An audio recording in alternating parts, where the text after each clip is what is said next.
took a shower. I was just posting today. Oh, I'm biting my hand. It makes such a huge difference. Oh my god. Water, hot running water. You have no idea how lucky you are. Yeah, I keep seeing all these videos about people complaining about how horrible it is to live in a van or whatever. And I think, honestly, I think a lot of it, this is what I've heard from every single person who's come to visit me from out there, and that's less than 20 people. I've let less than 20 people inside my house, but what makes the huge difference is the fact that I can stand up in my house and go like this. Yeah. I didn't really plan it that way because, the only reason I got this box truck is because of this. The love of my life. And I couldn't fit this through the door of most other vehicles.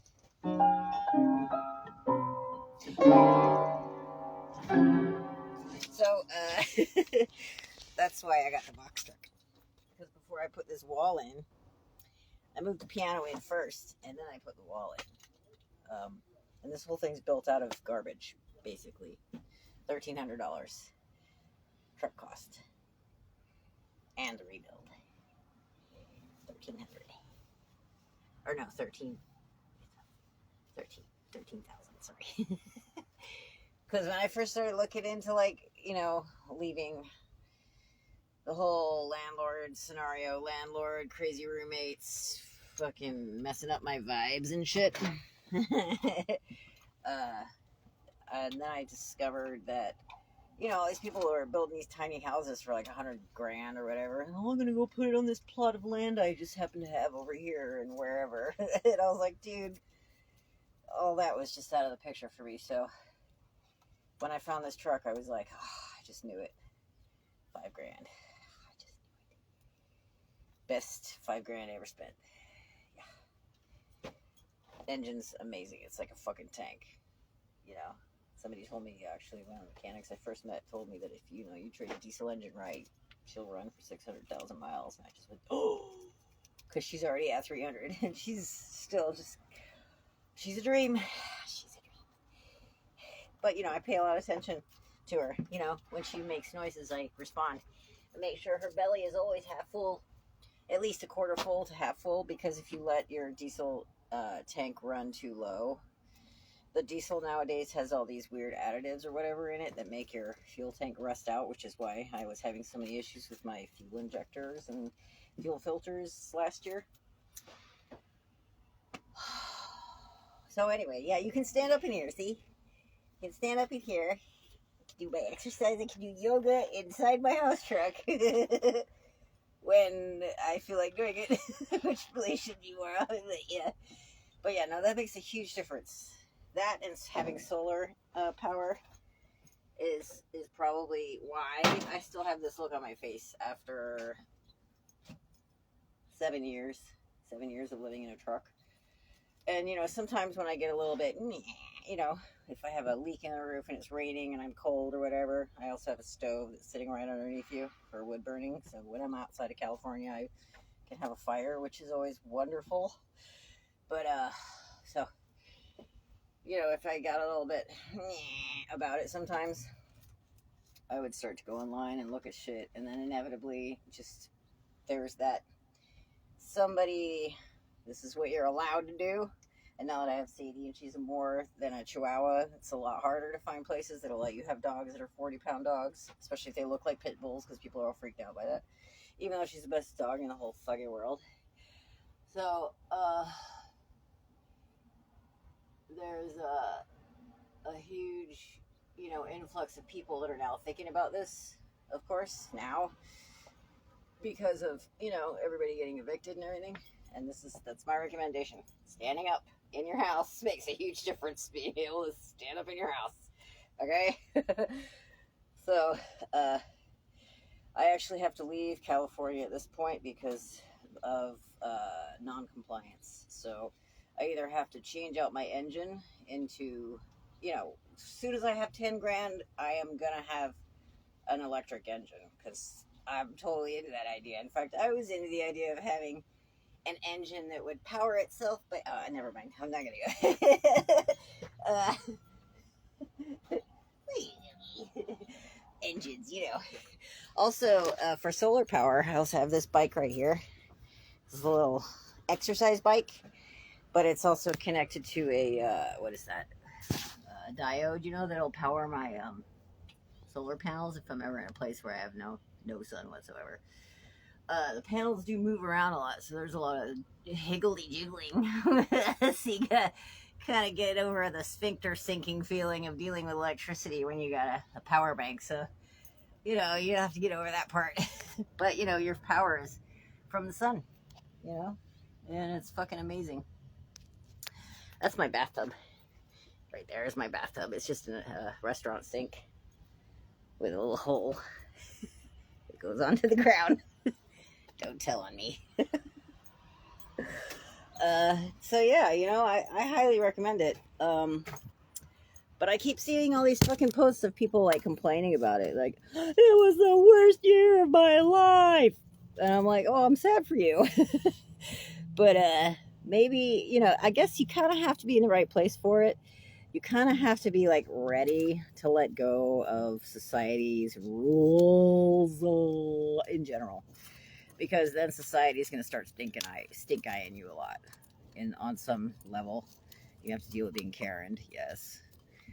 But I mean, I'm so much less crazy now that I live in a truck than I ever was living in a house and having 3 jobs and fucking working my ass off to pay money to somebody that wouldn't let me paint my room dark red or whatever.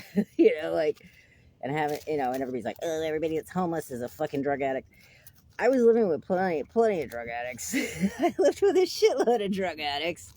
So there's just as many in houses as there are out there on the street. In fact, my addictions were also a lot worse when I was in a house working 3 jobs, because I was trying to numb the pain of having to work 3 jobs to live in a place that I wasn't allowed to be in with a bunch of other people that were miserable, and constantly having to like fucking quell the pain of living, you know, in a capitalist society. So, you know, when I lived in a truck, I didn't have to work as much. And I swear to you, I know this is going to sound weird, but being a homeless person in a truck is what fucking healed my shit. Because I got to sit down, not work, take care of whatever I needed to cover, but then I could just spend the time doing all the shadow work that I needed to do on healing all my trauma and healing.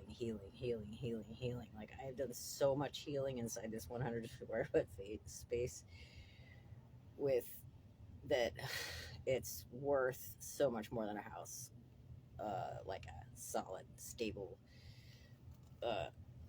unmovable house, which always has neighbors that you may or may not like. And whenever anybody pisses me off, and in this house, all I have to do is drive away. I never have to see them again. Like, I'll never forget the first day I was parked in this, right after I left California for the first time, after I did my first initial foray into the wilderness, as it were, guided only by my dreams and spirit and intuitions, you know, and I was just kind of driving around the whole country for 9,000 miles. And at one point I was in Vermont, and I was parked in this parking lot. It's like 10 in the morning from in front of a grocery store where I just bought food. And these drunk kids were like puking outside parked next to me, and just puking out of their cars, like tripping balls and puking or something. I don't know what was going on, but they were being so annoying. I was getting so annoyed. I was getting more and more annoyed. And then all of a sudden I was like, wait, I can just drive away. And it's so much easier. So this just, your whole life becomes like that. Wait, I can just drive away from this. So, you know, the freedom is, especially for somebody who's dealing with any kind of CPTSD issues, like having that kind of freedom and self-reliance is so healing.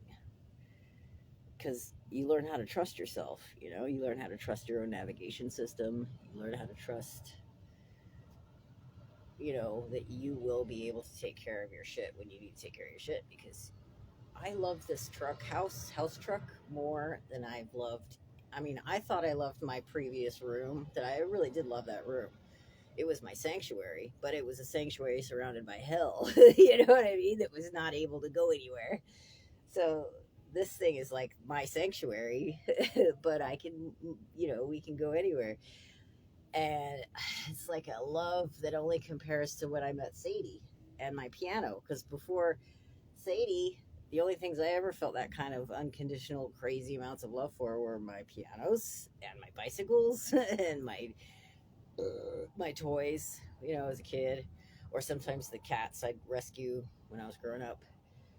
Um, but yeah, and then Sadie, I never had those kinds of feelings about people really. I'm not very good at relationships. I'm getting there. It's the next thing. It's the next thing on the list. But I'm in no rush because I'm just really enjoying feeling so content with this crazy weird life I have. Even though from the outside, people look at me like a fucking, like I'm a piece of detritus, when in fact, like, I feel more whole and happy than I ever have in my entire life. And I'm sober. I don't even know how long it's been now, but I just don't have those same desires now to like kill the pain of living, because it's not as painful being alive. I don't know how that happened, but it sure did. Oh, I do know how that happened. From not having to work constantly, spend the time doing all my shadow work in my truck. Driving. Lots of driving. Because it does this, drive highway eyeballs, you start thinking, processing a lot faster than you would if you're stuck somewhere, trapped.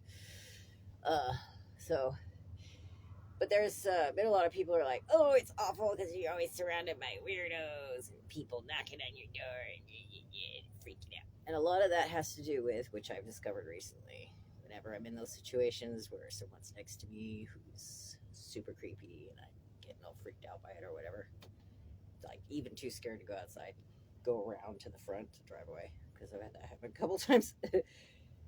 Most often, that is, hate to say this, but self-induced.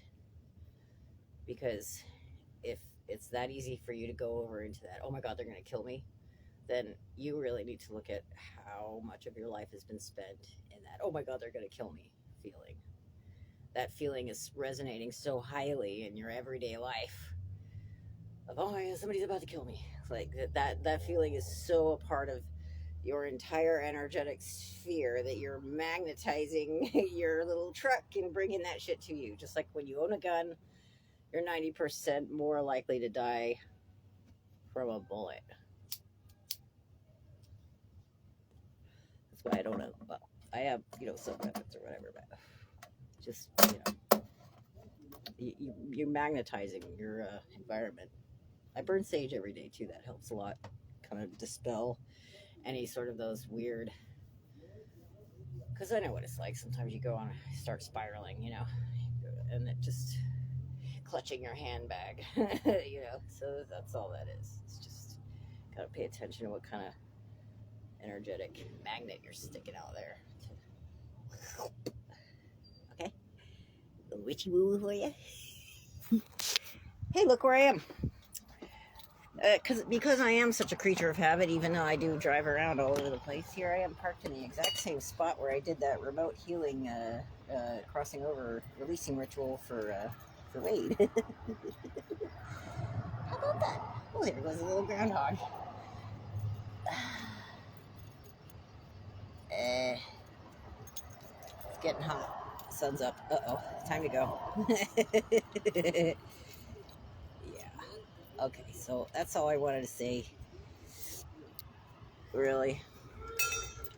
Put some good ideas out there for people, because I know a lot of people are thinking about this kind of life, and I look around me all the time and I'm constantly seeing people slumped over in cars with garbage bags over the broken windows and just kind of looking so miserable, like they hate their lives. And there's a way around that with just some pre-planning. Pre-planning helps.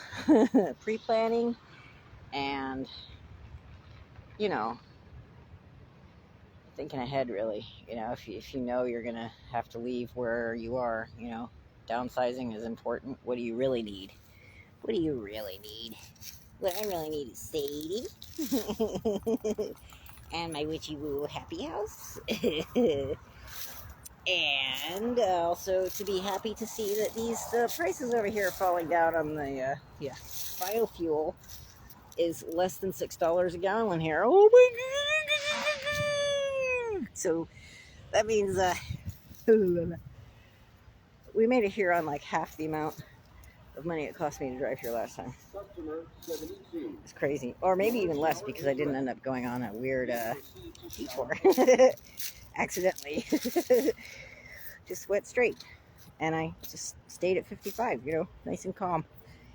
No pushing the pedal too hard, you know, just nice and calm, keeping it slow and steady, just like a turtle. Okay, all right. I just want you to know that. Are you happy, Sadie? She's happy. She's Sadie. She loves places like this because there's always people driving by and coming over and say hi to her. She loves that shit. So yeah, I'm rambling, but I don't care. I don't know you.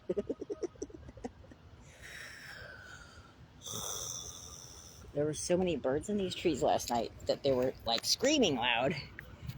Ugh, it's crazy. All right, this person's staring at me weird. So I'm gonna zoom in on Sadie's cute face because she's cute, and I'm not gonna think about how weird that look was.